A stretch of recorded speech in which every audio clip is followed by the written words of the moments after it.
Yeah.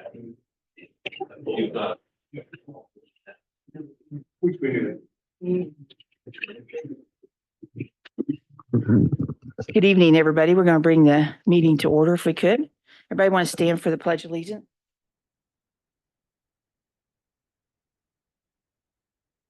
Pledge of Allegiance.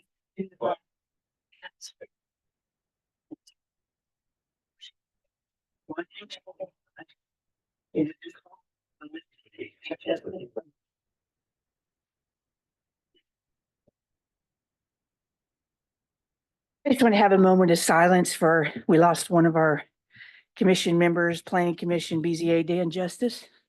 We could do that.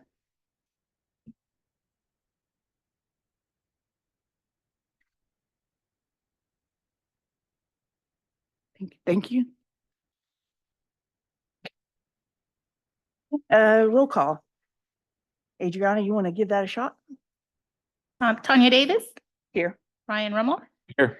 Libby Wyatt, here, Fritz Friends, Here. and Vanessa. Battaglia. Battaglia. And we have a quorum. Thank you. Let's see here. Minutes, we're looking for, well, we need to approve the meeting agenda. Is there anything to add? We don't have anything to add, do we? I think we want to make the public hearings one public hearing. Do we have to do a amendment to that, Alex? There's two public hearings. We're going to make it one public hearing altogether. You can just move to consolidate public hearings. I'll make a motion to consolidate B and C public hearings into one public hearing. I second. All in favor? Aye. Another thing you might want to look at is if you wanted to select a police commission member this evening. It wasn't on the agenda, but you do have the updated letters of interest. If you want to add that, that's fine, or we can push it to the next. Everybody prepared to make a decision on, no? Let's push it to the Okay. next one. Seen this. I'd rather push it to the next one. We'll move that to the next meeting, I guess. And it's not on here anyway, so. Okay, Do we need to approve the minutes now, like after we've done the? Yeah. I'll make a motion to approve the new meeting agenda. I second. all in favor? Aye. Aye. Opposed? Okay. I'll make a motion to approve the meetings from September 3rd, 2024. A second. All in favor? Aye. Aye. I abstain. I was not present. Okay, so first up, we've got Jared from Kammy's Kause.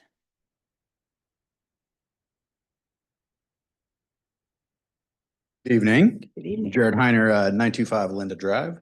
Just wanted to come before you all this evening, and we had a great year ourselves with Kammy's Kause. Doing the Friday night and the Saturday thing was really, really cool.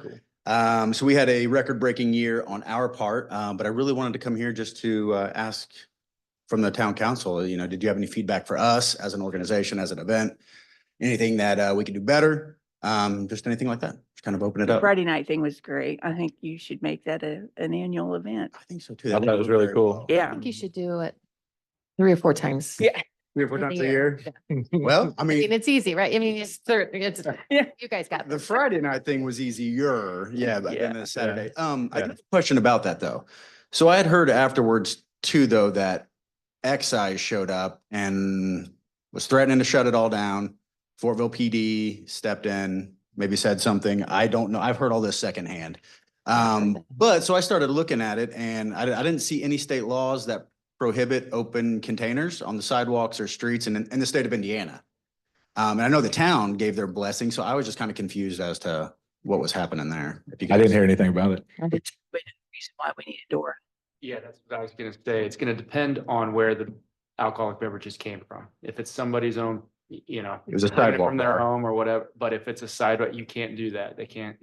So for example, and I don't know if it was Jake or Fox Garden, but Fox Garden did a temporary amendment of their floor plan to have an outdoor bar on the sidewalk. Mhm. That's fine, They did. but you can't leave that premises with your open container. Dora remedy. That's Mhm. where the DORA comes into play that Okay. would allow that to happen. Very cool. Okay. And then let's say they left the bottle not opened. and said, here you go. They did it as a carryout. Can they do it then? As a carryout? If you are buying, if they have carryout privileges and they're buying Yeah, a that- six yeah. pack and they go, then yeah, Okay. that's not, you know. Right. I agree. I totally agree.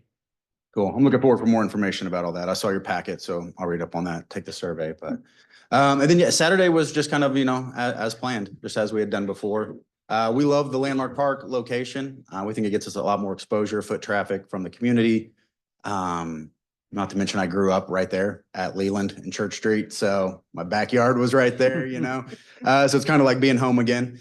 But yeah, was there anything from the town's perspective? We'd be looking at the same weekend next year, the weekend before Labor Day. I don't know the dates exactly. I don't have my phone on me. But we'll come before you at the beginning of next year to get It's a that. good day too. Great weather and It was everything. fantastic weather. Perfect. Okay. Yeah, good. It's really good. Yeah, awesome. Well, thank you all for allowing us to do it again, and we look forward to doing it every year from here on out. Yeah, we look forward to it. Thanks, Jared. And in Summer and in March. once the construction is done, then I think we expand it even across 67 to the new location. Yes, yeah. absolutely. We have a new winner for the window, so I'm gonna have to come to your store and get the trophy. Okay. I'll text you. Yeah. All right. Well, thank you all very, very much. Thank you.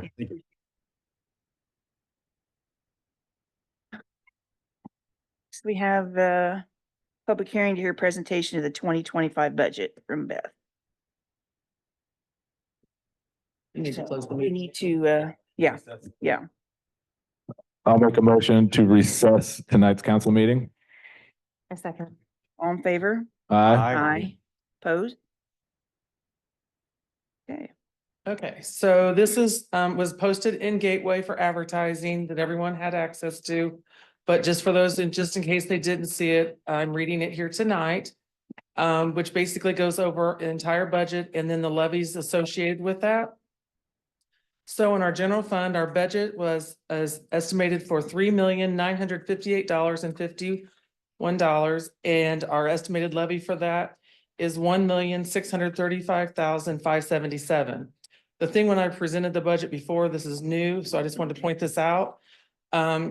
We were confirmed that we should be available to get an excess levy of about 287,000, but I put 350,000 in the budget. So that's in there, but I just wanted to put that in there. For bond 2, our budget is 118,387. The levy portion for that budget is 230,565. Bond 3 is 236,000 for the budget. The levy portion is 239,375. Local road and street, 50,000. We have no levy because we receive enough tax dollars in other areas that we don't have to move any of our levy for that. Motor vehicle and highway, 970,513 for the budget. And we've estimated 250,000 for the levy portion. The park, 648,281, and the levy portion is 250,000. Our cumulative capital is 10,000 and no levy for that.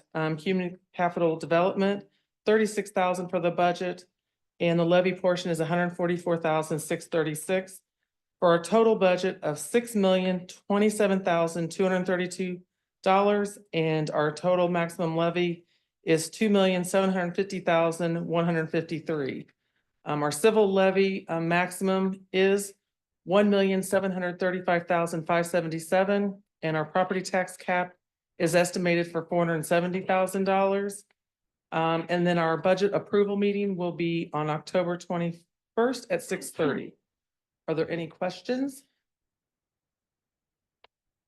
What was that 1,700,000 number that you mentioned?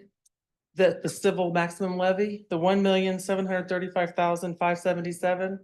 So you'll see that if you've got the sheet, it's up at the top portion in the box that says estimated civil max levy. And so the 6 million number is the budget estimate. Correct. The box number 3 is to be raised through The levy, taxes? yeah, through tax levies. And the civil levy is the 1,700,000. But in that, you don't include your bonds. Those are not included. And then your cumulative funds are outside of that levy, as well as the 350,000 is not included in that levy. This is just the actual maximum levy that is the normal property tax levy.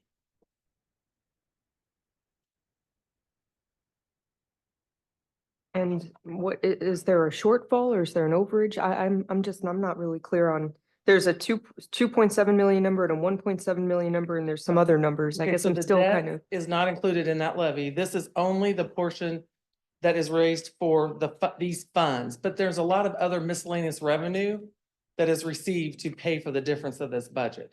The budget's balanced and actually we have a surplus outside of that.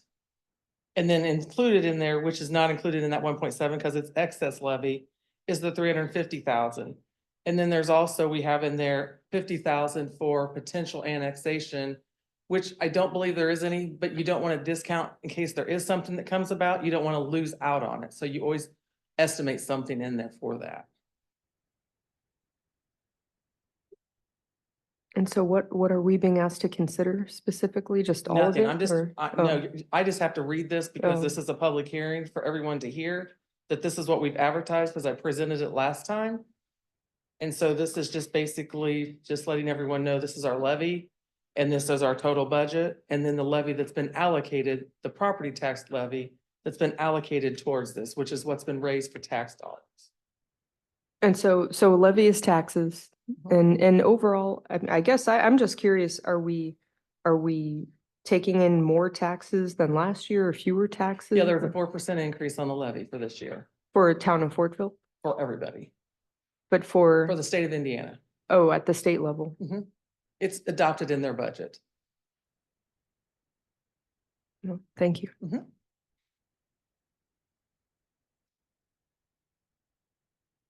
Any others? So that concludes the budget hearing for the budget portion. And then the other item is for an additional appropriation for park, which was advertised, which I'd mentioned last time that we bought the playground equipment, which there were some items that was budgeted last year and we had the cash. And then for this year, for the difference, we need additional 75,000. So it was all taken care of. It's not any extra money that we're asking for. It's just using the cash that we already had in reserves. So, and that's for capital outlays, like I said, for the playground equipment. So, We need to have a motion for that. so basically that's all. I just have to mention that in the public hearing.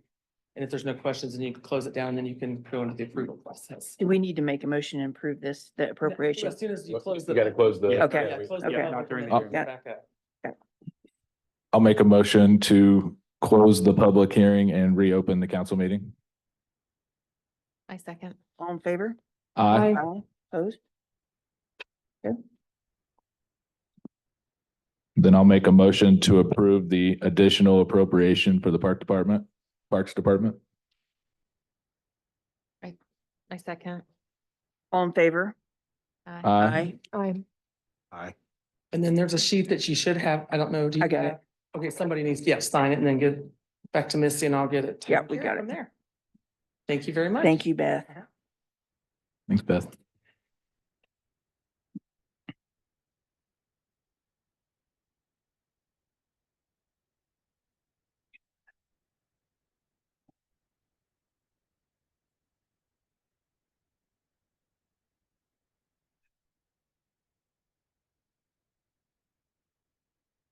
Go ahead and close that, I guess. Close the meeting. Yeah, close. Okay. Oh, I already closed the public hearing and opened the council meeting. okay. Next up, we have Parks Department. No, we already did that. Amending and restating. Oh, this is the rental fees, yeah. Heath, you wanna?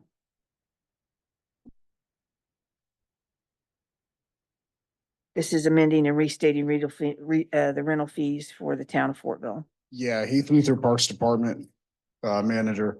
I don't have an agenda in front of me. Is that what the restating of the fee schedule? Yeah. Yes, Okay. yes. So, I mean, that's for you guys, that was our current fee schedule as it sits. We just had some language changes and some stuff that we needed to move out of there. Obviously change a couple of things with the gym being different now. There was some verbiage in there that we didn't need. And so what you have is the marked up version. And I believe, correct me if I'm wrong, this takes 2 readings, Alex, to change this. So, as you guys see it right now, the marked up version, anything with a black line through it is what we are looking to get rid of. Anything with the red line through it, or red verbiage through it is the new wording, for it. It's pretty minor, nothing in particular. On that fee schedule, just a note that we took out the rental of the gym, and gym with kitchen, obviously for lease reasons. And then on the last page of that, there was still some optimist verbiage in there, that needed to be taken out. One of the things we did do on, the athletic fields itself from a utilities office standpoint, trying to track money. We've got enough traction on those ball fields now that I think it's best if we just go to a set $25 fee for practices and clean up, trying to decide whether people need lights and not lights and things like that. And then as well, and I'm not sure if it's noted on here, let me double check. If you guys haven't been in the parks, there are 3 new batting cages up. And one of the things I would like to do within that is if somebody rents a field for the $25, they get a corresponding batting cage to use while they're practicing. Obviously, those batting cages were donated in upwards of about $20,000 total. What those cost, those are free to the public to use, as long as teams don't have it rented. And so it's just another thing in our parks that they're available for people to come in and use. So that is really where we're at with the fee schedule. If you've got any questions as far as that's concerned, let me know, please.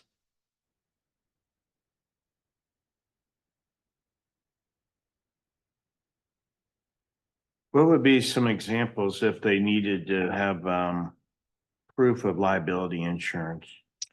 If applicable, what would be the threshold? Because what if it just typically it's organized athletic, any organized athletic just not teams. Yeah, I mean, if you know, a church group rents it for play kickball or something like that, that's not an organized athletic group. Any athletic team, this has gone back, not just baseball, but basketball. Anybody that's come in with an organized, they have to carry team insurance anyways. They can't get into tournaments without team insurance.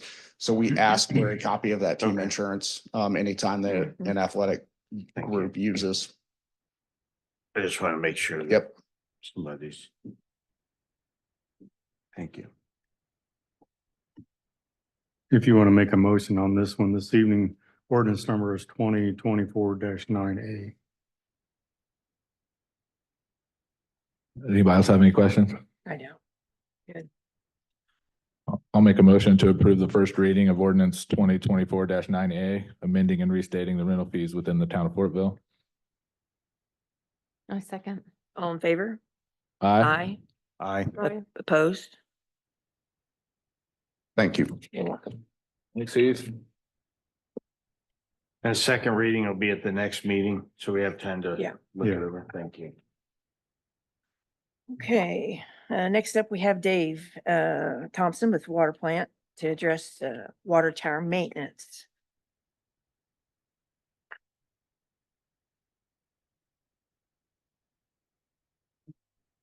Hello. First off, I just want to answer any questions you guys might have about the new water plant. Can you bring the mic up to you? Better if you're talking straight into it. Is that better? Yeah, you're a little taller than most people. It's coming along. We've still got a few problems with iron. There are a few cosmetic things that need to be taken care of, but for the most part, it's about there. So we are having some issues with softening. It didn't work the way they had planned. So I've had to lower it down to where normally we're coming out of the wells about 20 grains. We're only softening to about 15. So we're not doing much. Once the demand starts to drop off, I should be able to increase that again. maybe back to normal by the time we get into November. So, Is it gonna be a constant problem? I mean, like summertime? yeah, and And it shouldn't have been, right? Right. And it's probably gonna get worse. Yeah. The new chloride limits are actually lower, so. The chloride limits, that's what they're testing for at the water or the sewer treatment plant. So after softening at the water treatment plant, the waste that gets flushed from the softening overloads to the sewage treatment plant, and that's what puts us in violation. So that's why during the dry season, sorry, Dave, I didn't mean to No, jump you're in, but during the dry season, we're pumping more water and the sewer plant is pretty dry. There's not a lot coming in there. So it's not diluted at all, and it's the chlorides are pretty heavy at Makes that point. sense. Well, I had a question about what you were just discussing. You said that the demand will drop off, but then Tanya had a question, but then it sounded like something's gonna get worse. More houses. No, I meant it's seasonal. It's seasonal too when it's dry. It's always gonna be there. Kind of drought condition. Yeah. Right now, so Yeah. people's ponds. But overall, you're saying that there's high demand seasonally in the summertime Oh, yes, and that demand will drop off, yes. but it's also going to increase. Come back in the spring, yes. Well, seasonally, sure, but I thought you were referring to something else such as more houses. What I was saying, did we make the tank, are we gonna have another problem next year? And then every year it gets worse and worse and worse. It could, Because yes. we're gonna add more houses. What's the game plan to fix that problem? I don't really know, to be honest. There is stopping the softening altogether, which nobody wants to do. And the only other, I do have an idea that I ran them by a couple of engineers that maybe we could treat with reverse osmosis, just that water coming out of the waste for the softening. Is there any way you could store more water? Like if you had another tank, another water tank? It's still gonna, pump, it's still or gonna you end have up at we're still putting that same amount of water out there, even if we slow it down, it's still going to end up in our wastewater plant, so. Well, that doesn't sound very No. promising. No, it does not. So how do we fix that? What caused the problem? Like, Well, was we're it just something that was adding more done wrong? Was it We're gonna be something? adding more houses. Well, I understand that, but I'm saying like, didn't we plan for that? Like, it wasn't, is it something that was done wrong with the water plant construction or with the design or like that company? We're more. I'm just Couldn't- asking. They couldn't come up with anything. What they ended up doing is they added this tank, they thought with the new equipment that we'd have a little bit more leadway adjusting. And which we do, and it's helping keep some of our numbers down, but it's not enough. Didn't IDM lower your chloride level? just getting ready to too? say So that. Yeah, they made it to where lowered we're in that. violation to where Yeah. we wouldn't have been before possibly. Cause I know IDM wouldn't let us build anything bigger than what we're supposed to. Capacity, right? Yeah, IDM only lets you get so big, waters. So Mhm. did they underestimated what we could build? No. No? No. Okay. This is kind of a complication between the water and the wastewater sides. What you do in the water affects the wastewater and they change the limits on the wastewater. There So you go. Yeah. that's what basically, pardon me? And we've been Well, battling this for years, yeah. trying to get it dialed in. It's been a long time. No, since years ago. Okay. And we've been, the chloride issue just keeps getting tighter on us, so. That's what I was wondering, if it was just since the plant or No. if it, I didn't understand that, yeah. Well, and I know with the design of the new plant, there was hopes that we wouldn't be using as much salt for softening and that could reduce the chloride. Plus the big tank that was built under the building and diluting it with a backwash water to, hold it and release it at a slower rate. There was a lot of things that was taken into account to try to alleviate the problem, but it's still there. It could be a lot worse. I think we're gaining on it a little bit, but there's still some issues with it that needs to be fixed. So is that affecting the chlorine taste that we're getting sometimes? No. I mean, what controls that? It's the amount of chlorine that we're having to put in right now because of the ammonia levels. Okay. Which I just tested 2 of the wells today and the numbers are coming down. So gonna talk to them about that too, so. That's the only thing I've noticed, but it's periodic. It's not all the time. Yeah. It's kind of weird because different times of day is when I notice it, like at night, I can taste it and I smell it. I mean, if I run the water, I could smell it, which I really couldn't before. So that's really the only thing that I've noticed, that it still tastes good. Yeah, It we just still have smells. that issue and the Yeah. iron problem, and I'm still working on both of them, so. So you're saying that the chlorine is added to counteract ammonium, but the ammonium's going down, so you anticipate you should be able to put in Yes. less chlorine? Yes. Yeah, because I had a similar question because I've been hearing complaints about the chlorine, and I know somebody who actually threw up from the chlorine. So, and I said, come to the town meeting and, bring it up if you wish, but maybe people feel sensitive about that. But I'm hearing that it's pretty bad. Mhm. And also I'm seeing people complaining about the water is still brown. And my own water has been brown on and off continuously for the past year. And it also turned up brown after I was hearing people complain about chlorine. And everybody's guess was that the chlorine maybe was to help the water not be brown anymore. But I was like, my water's still brown. Okay. So is Yeah. that, are you, what's the deal with all the brown water? That's the iron problem. That's that we're iron, having. yeah. So still not sure what that is. I don't know if the filters aren't working correctly or if we had a couple of blow ups inside of the filters. I don't know if they didn't restratify correctly. We're still investigating, so we're trying to find out what happened there. Right now, they're trying to talk me into going with another treatment process, adding polymer to help remove that iron. If we have to do that, we can. It's not that big of a deal, but I want to make sure that the filters are working right before I do, so. Polymer doesn't sound edible. Oh, it's not, but they put it in and it helps to plump the iron before it goes into the filters, which makes it easier for the filters to take everything out, which includes polymer, so. Makes sense to make sure that the filters work before you would do that. Absolutely. I Yeah. thought this new water plant was gonna be the.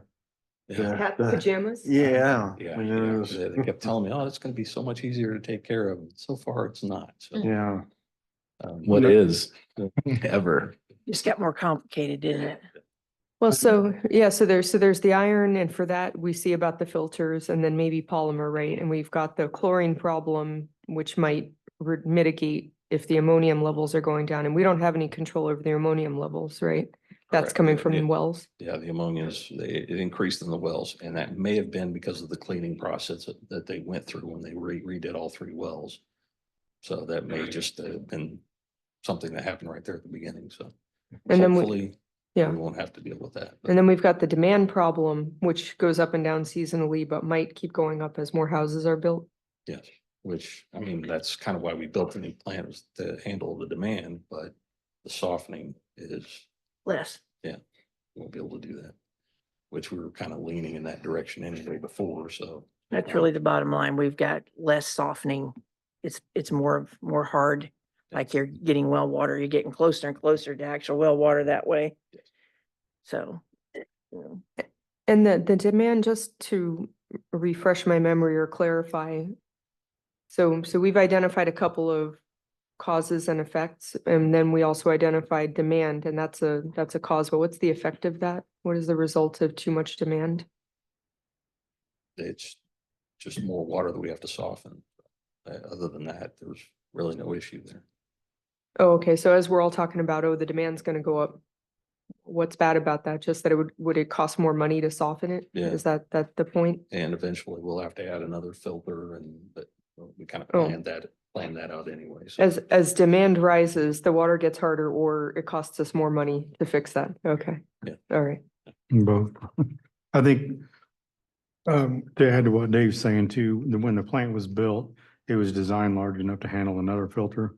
So as the demand comes up and the growth happens, there's room in there to add another filter. And then the engineers had said that we probably need to look at an additional well, probably within 5 years, and that's been a year or two since Yeah.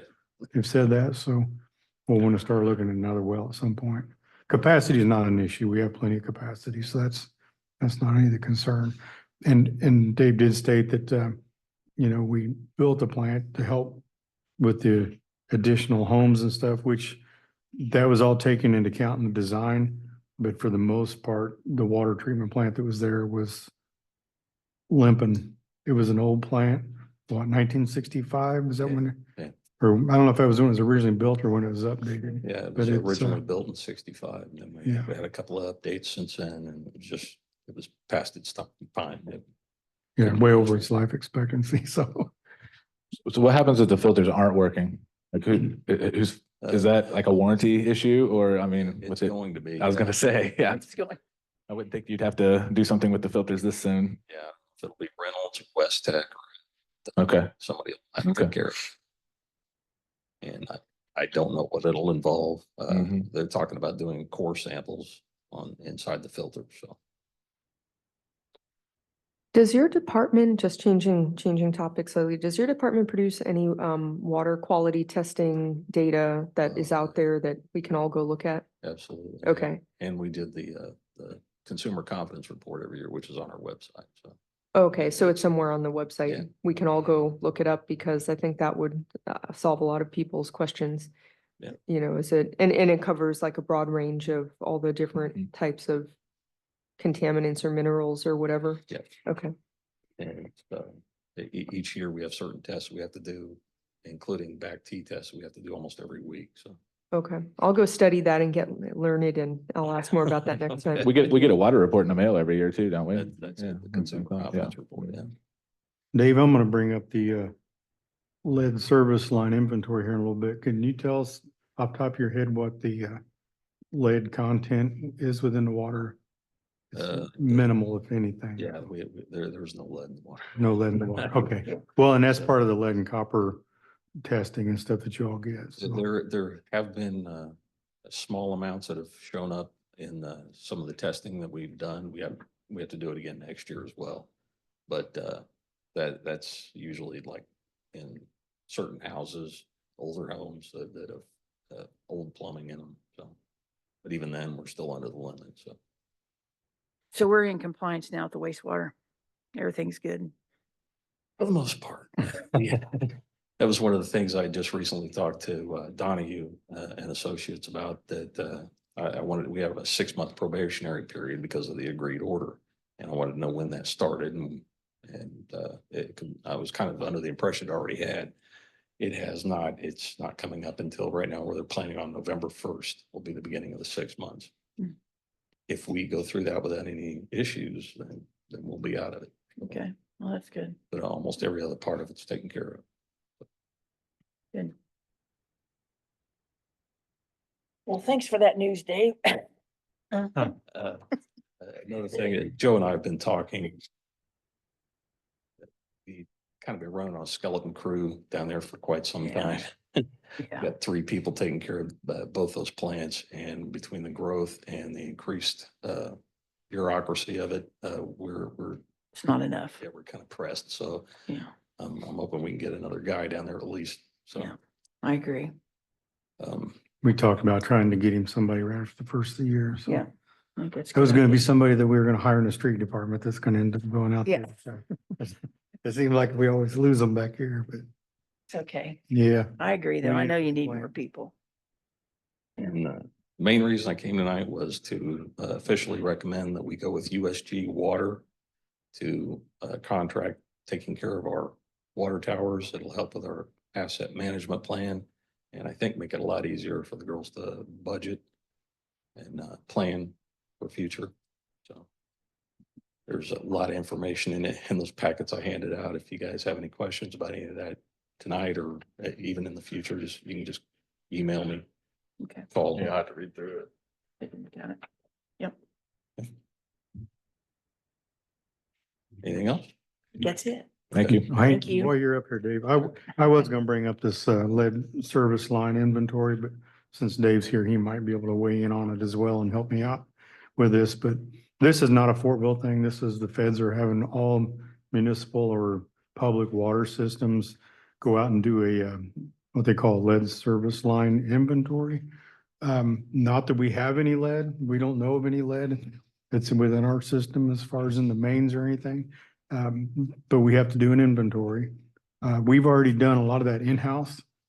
And it's pretty much just on the service line from the water main to the meter pit, that's the property line, and then on into the house. So with most of it was a little helpful that I've started in 1988 and this thing starts with anything before 1988. So I remembered a lot of services that we replaced and where a lot of those are at. So that helped us with our inventory. We're good as far as the IDEM reporting that we have to submit. I say IDEM, is it IDEM or is it And EPA. the 120 water that we send it to? So we're good as far as that goes, but we want to go ahead and try to pin it down a little bit more. So I've got a letter that I'm still tweaking. I'm gonna be sending that out to the customers, but I'll send it to you all first so you can take a look at it and you're aware of what's out there before people start asking you questions, so you'll have it. But part of what they're wanting all the utilities to do is to identify the material between the service, the main, the meter pit, and then on into the house. They're considering galvanized pipe as lead. Even though it's not lead, but they're saying if lead had gone, any kind of lead, water had gone through that at some point in time, that it could have embedded in the galvanized or something, so they would consider that. So hopefully what this brings at the end would be some funding to be able to help us go and replace those additional service lines. Now, I will say out of about probably not quite 3,600 customers and services, I think we've only identified about 500 that are unknown or known to be galvanized. So we'll be asking the customers as well to help us identify. They can either take a picture, tell us what their pipe is coming inside, or contact us and we'll go over and look at it to help with some of that inventory. And Dave's our expert on this, so if he's got Is the letter that you got that you're working on, is that the same one Brady's been working on? No, I just actually sent this one to him today for Okay. his blessing, because I want to add a few more things to it. And I want to specify the fact that we do not have any known lead pipes in our system. It's interesting the way they determine. It's critical, I guess, to find out all these galvanized pipes because it could have went through lead. We don't know of any lead pipes that we have. Now, back years ago, they had a little lead gooseneck that went between the galvanized and the water main. It's about 2 foot long. There may be some of those in from, put in the early 1930s, 40s, something like that. But even that, they don't classify. That's not an issue. They're not worried about that. So, And we've removed any of them that we've came across. Oh, yeah, Since before we started. yeah, we've been actually, I feel like ahead of the game for years, trying to get all these converted over. So And technically, they say that those aren't really lead. So that's what I'm saying. Yeah, so I don't understand that, But I will add too, that it's only been a few years that a lot of the brass and stuff that we would use in the system, they were allowed to use a certain amount of lead in building those. And it's only been a few years that they've gone to lead-free fittings. So, and there's lead solder, that in the old houses, some of your old houses out there, they could have lead pipes on them. And they could have lead solder and, stuff like that. So even though our system doesn't have any lead in it, that doesn't mean that somebody's not going to pick it up at their house if they've got an older home with possibly lead pipes.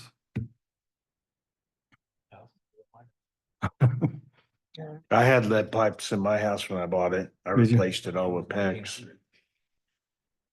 I wanted to bring that up though, because I know we're talking about the water plant and fighting the hardness and the iron and stuff out there. And when people start seeing this letter and the information about the lead service line, totally unrelated. This is a federal mandate.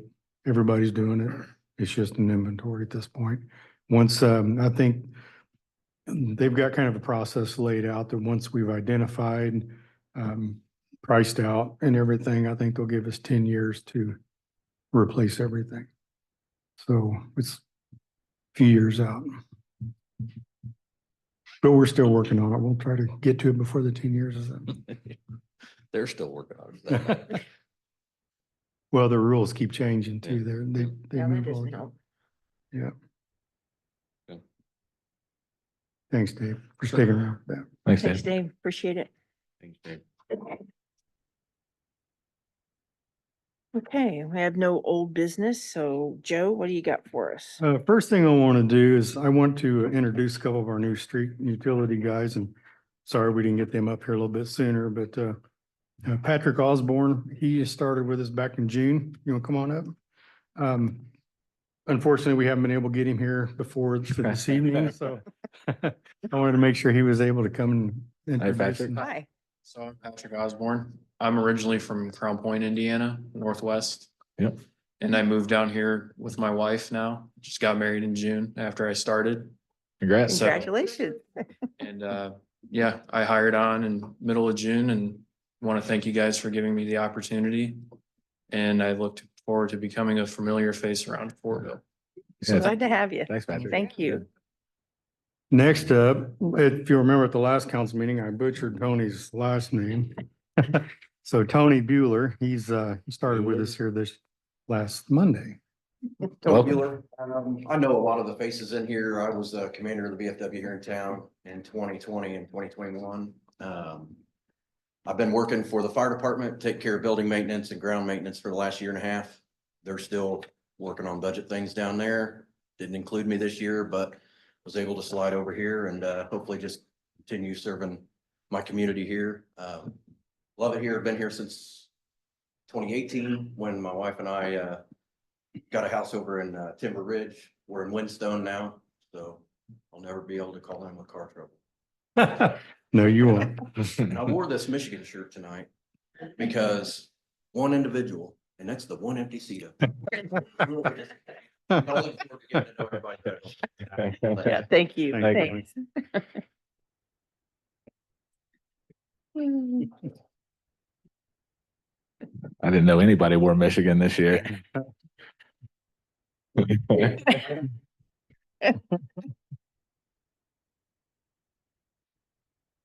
Anything else, Joe? The only other thing that I want to bring to your attention is just a reminder of the Visit the Ville.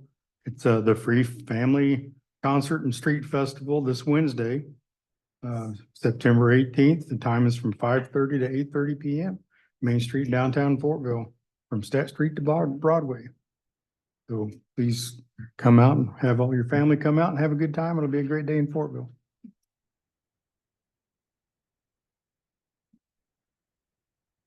Adam, you have anything for us? Nothing for me unless you have any questions on anything planning and development related. Yes, we don't. Keith?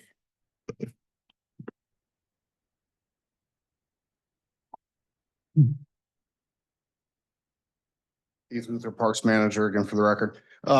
Just try to make this quick, but I did want to have, I know Andy sent out this information on a mobile stage. I want to make it clear, I'm not asking to go out and buy this currently. I'm just looking for your opinions on whether or not this is something we would like to pursue. I know there has been some conversation with some renovations in Landmark Park, obviously working with FAI and Contacts and some other people, or not Contacts. Landworks, thank you, sorry. About kind of some of that stuff. I do have some other information that you guys don't have yet. I've been working on some playground designs and costs for Landmark Park that I think will go along with what maybe they're trying to do, as well as an open shelter and some restrooms over there. And so again, this isn't set in stone. This is an option that I think probably fits a little bit better with having multiple locations for festivals and events. I know talking with Jared, Kammy's Kause is on board with it. They are very excited about maybe having this opportunity. I will tell you, if you guys look through this on the back side of this, there was a cost associated with that. Currently, right now, this particular company does have a slightly used one for about $20,000 less than the actual cost that is available and currently in New York. And so I guess my question to you guys is just if everybody's like, hey, yeah, it's worth looking into, I can start looking at maybe some grants, whether it's through tourism or some other, creative ways of trying to, fund something like this. Obviously, from a festival standpoint, we are continuing to attract more things happening. And I think personally, this gives us the ability to be able to, kind of move locations and do different things in and around town. I will say this stage in particular, from a footprint standpoint, if anybody went out to Kammy's Kause, this is only about a foot smaller than the stage that they had at Kammy's Kause, which I think Jared said somewhere around 10 to 15,000 is what it cost them to rent that stage. And so obviously being able to have this as an asset for people to use, whether it's farm, Kammy's Kause, FAI concert series, Summerfest, Winterfest, I think it gives us some leeway and some great opportunities to be able to maybe do some more things in and around here. So, that's kind of that. If anybody's got any questions as far as that's concerned, please let me know. I've got a couple more things real quick to cover then. I like it. So using a stage like this, does Homeland Security still have to come out and check it at every event? It is, we'll have all the engineering documents approved. Yes, you will still have to have A&E permit regardless of whether or not something like that happens. You have to get an A&E permit for every, not event, but every location. And so, yes, that would still be involved, but all the engineering with it is already certified federally and at the state level through that process. So we wouldn't have to do anything like that. It would just simply be getting our amusement and entertainment permit that gets offered, that we have to get every year. For Did we one look- location? One location. So that is, it's the way, my understanding is the way they do it is like we put down 201 East Stat Street for Summerfest. Well, Kammy's Kause this year, I can go into our account for Summerfest and then do it's called a special event. And then we can add different events that happen in that location for like a third of the cost. I want to say it was like $98 for them to get their permit for that event. And then anything that would happen, we would get it for Winterfest. It's year to year. It doesn't go like January to December. It's so if I get it in, December of this year for Winterfest, it's good all the way until the following December. So anything that would happen on Main Street, and we're talking about anytime you have a temporary stage, you're supposed to get an A&E permit. It never used to happen. And I didn't know anything about it until Josh Earl over at the fire department started talking about, dialing in maybe some of the protocols that we were supposed to be following versus, yeah, here you go, let's just go out and do something. So it's not too much of a hassle. They're actually really easy to fill out once you kind of get the hang of it. It just requires a little bit of information from the group, from a map perspective to what's going to be around there. And frankly, the state fire marshals that come out, it's not an elaborate setup, right? So for Summerfest, they come out and they've got their iPad and they just do a couple of check boxes. We don't have anything that we necessarily have to worry about falling on top of people like, the state fair. That's really what prompted all of this, was when the incident happened at the state fair. So locally, the fire department has tried to get more rigid with following protocol as far as that's concerned. So yeah, as far as stage, that's kind of where that's at. I've got a quick thought on the whole alcohol thing that Jared brought up, but any more questions on the stage itself? How much is the insurance a year? The insurance, this is just initial. I have not looked up what it would cost us from our insurance perspective to insure something like that. I would assume it would just be thrown in with an asset like our vehicles and everything else. Then a liability in case if something happens. Right, which we've got, correct me if I'm wrong, I mean, between all the playground equipment, all that kind of stuff, it would just be getting with Brian and the insurance group to see what that would look You like. just have to add it as an asset. Of course, if we build a standalone unit, same thing with that, and it's gonna have to be right identified in insurance based on that. Real quick on the alcohol. I had a Sorry. couple, I had Yep. just a couple quick questions maybe for you to consider as you go along and research. I wondered if you have a place to store this safely, if it needs to be stored indoors, but generally seems like it should be hangered or something. For sure. And- Yes, we will have somewhere. That's one of the things that I want to make sure that we've got is room in our parks barn. And that's a whole nother discussion about expanding our parks barn because we are quickly running out of space, but And also, Yes. yeah, I'd hate, hate for you to get it and then you're like leaving it on the lawn or something. Then also, do you need, I don't know. And then if, like my house, but, and then, also, do you need any particular skill set to set it up? Is there any, or is it just you pop it open like a tent? I don't know. so my understanding, talking again, initial conversation with this group, it's a 2-day training. We would go out there to pick it up, whether we were to buy a used one or buy a new one. It's the first day is kind of getting to know the equipment. The second day is setting up, setting down or setting it up, tearing it down. The conversations that I've had is once you get the hang of it, it's 30-minute setup for one person. Awesome. Yeah, So okay. now with that being said, obviously, I'm sure the gentleman is like, look, there's a couple of heavier pieces, a younger person that's strong, absolutely not a problem. But if you got 2 people, 30 minutes, not a big deal.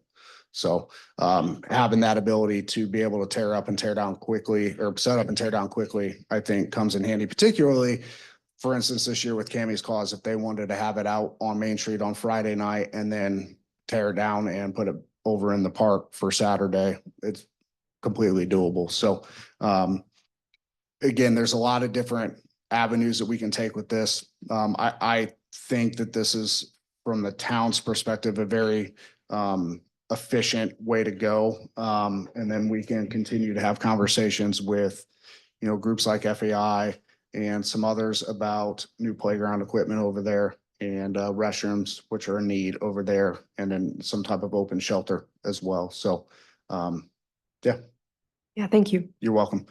Real quick on the Kammy's Cause thing, I know they ran into, and Jared actually had called me about that and was asking what I know. And my understanding, and the reason why we don't necessarily run into this in the park, obviously there's no state law from an open container standpoint.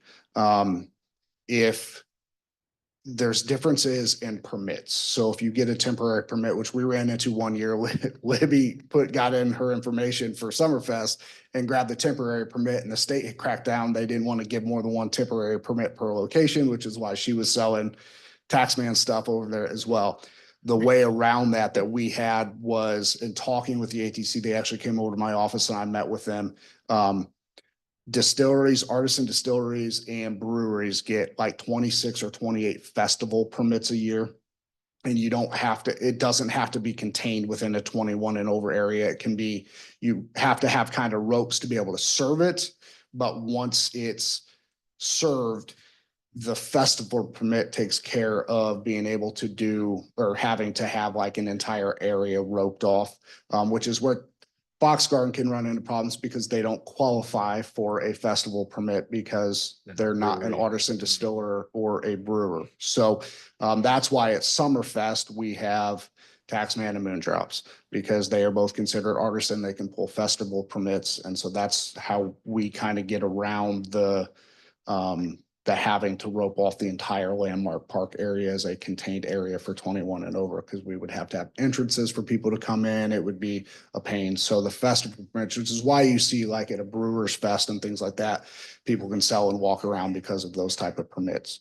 So again, it kind of goes back to the DORA and how people want to do it. Real quick, the Sharks are in. Everything is set up. They are running. They're over there pretty much all day, every day, really hitting it hard on the weekends with a lot of their people. One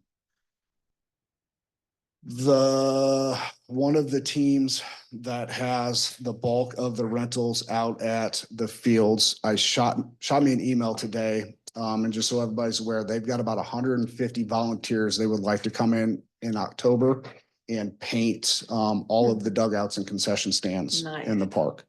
And so I'm gonna work with them. They said if I provide the paint for them, which we would have to do anyways, that they would provide all the labor, and they're gonna have sprayers and kids and families and people out there helping. So now let's figure out what colors we want to paint everything over there. But it sounds like they have, and they also would like to walk the park and just do trash and just clean up as much as they can. So I'm gonna work with them over the next couple of weeks of trying to get their group out here. Playgrounds. If anybody has gotten any crap, supposedly on Facebook, I don't know, I'm not on it, that people are complaining about playground equipment being pulled out. Everything is down by the shelter house. Everything down there is out. They are supposed to start construction on the new playground down there on Thursday, is when everything's supposed to happen. We were able to save a few pieces of equipment that once we kind of get everything down and get a tally, we can figure out from there what we want to send for surplus, if we want to have that for an auction. There were some items down there that frankly were impossible to get out without damaging them. I can tell you right now, the big tire that was down there, I had a Ram 3500 and a Bobcat trying to push it over, and it didn't budge it, and it almost tipped over the backhoe when I tried to lift it. It was a mess. So, but everything's out down there. That's going to start on Thursday. The people that were supposed to have signs for me that coming soon, dropped the ball on it. Supposedly they were supposed to be done this afternoon. Still haven't seen them yet. It's going to take 2 or 3 weeks down there. So hopefully these signs come in. I'm going to put them up down there, and I'm going to put the other one up front, where that one will be done as soon as that one gets done down there. And I believe that is it. The only question that I have for you, sir, is the Be Localville stuff on Wednesday. I haven't seen anything from a map perspective. I just want to make sure that everybody's on the same page from barricades and street department stuff, being able to get stuff over there. So I got a list of all the barricades and stuff, Okay, and I handed that out to street department today, so they'll get those barricades out okay, Wednesday. awesome. Does anybody have any questions for me? What was the surface for the playground equipment again? I'm sorry, what was that? What are you using for the It's surface? the pour in place rubber. Yeah, So it's okay, essentially fine. the same thing that's Okay. over at Gateway Community Church. What's that? Yes, part of Pendleton is pour in place, the other part that they mulched, and that was one of the reasons why I wanted to go to full pour in place, because I had a conversation with Aaron over there, their parks director, and he's like, it's an absolute nightmare because you get all the mulch on the rubber, and he's like, we wish we would have just done everything in pour in place. So that is also what we would be looking at doing at Landmark Park with some of kind of the concepts that we've got going on over there. So hopefully, weather permitting, all of this will get done and started here this week, and hopefully not take too long. So. I think we had a discussion last meeting about information. And everybody was complaining that they got all their information from Fortville happenings. Maybe before something like that, maybe call Andy, let him post it on our Facebook page. So people have that information that, okay, this is all coming out, and that probably would help. I have no issues with that. I mean, the timing of this was a little, because it kept getting pushed back and we try not to pull anything before we knew things were coming in. I just happened to get a phone call last week. So actually it was last Friday that they said, hey, we'll be there on Thursday. So I mean, that's something on short notice. Absolutely. We can try and get him to post some information. Yeah, because that's how I found out about it. Somebody calling me on the phone. And I was like, I don't know anything about it. Yeah, I mean, it's, again, everybody knew this was coming. We knew it was coming, this fall and stuff. So, yes, we can try and get some media out there, whether it be social media, Facebook, town website. I don't suspect, I mean, realistically, from a major perspective, I mean, this is really the only thing major that we've had done outside of, the stuff from the tennis courts getting redone and things like that. So We're just priming the pump to get Andy's creative juices flowing for this new newsletter thing he's gonna do. Fair enough. Whatever it is. How long do we plan on the construction taking? I forget. So they're figuring right now at least 2.5 to 3 weeks down at the lower site, and then the same thing at the upper. We're gonna have to figure out but the playground, the surface, everything will be done. Separate from that will be then how we want to attack any kind of curbing and sidewalks from an ADA accessibility standpoint, which will be separate, which I'm sure I will come to you sooner than later on. But my concern right now is we will have usable playgrounds. Based on what the weather does, we may have to look at doing curbing in the spring versus this fall, just depending on how long it takes. The problem that, again, I met with another playground company today about Landmark, and it was told to me that they're about 16 weeks out on their stuff right now. And so as of now, our equipment's in, but the materials for the pour in place are not in. They're expecting those to be in before the equipment gets finished putting in, but I'm not sure yet. So we're just waiting on boats at that point in time to bring supplies. Cool. Any other I'm questions? excited. So am I. Yeah, thank you. Thanks, Heath. Patrick is not here tonight. Adriana, do you have anything for Missy? I do not. Are there any questions on the vouchers set for approval? I don't have any. Thank you. Alex, anything from you? I don't have anything unless you have questions for me. Thanks for sending me that information. I haven't looked at it Yeah. yet, but I'll get on that. Public comment.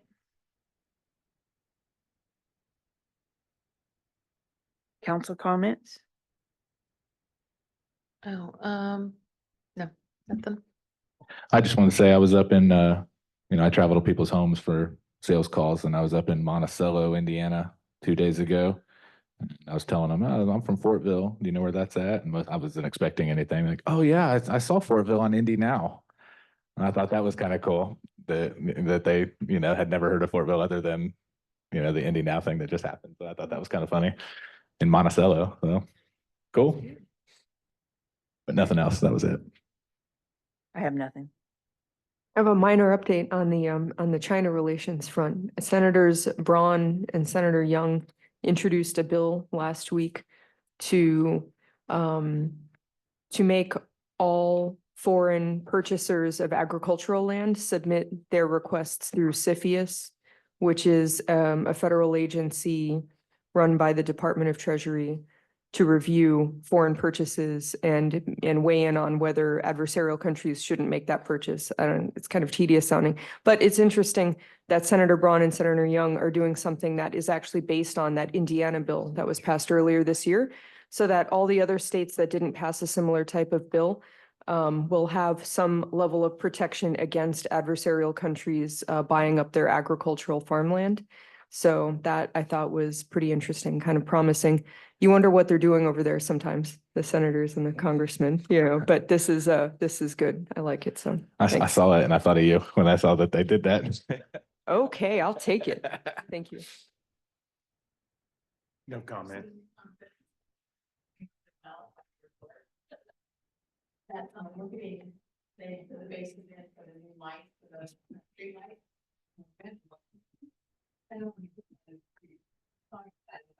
Cool.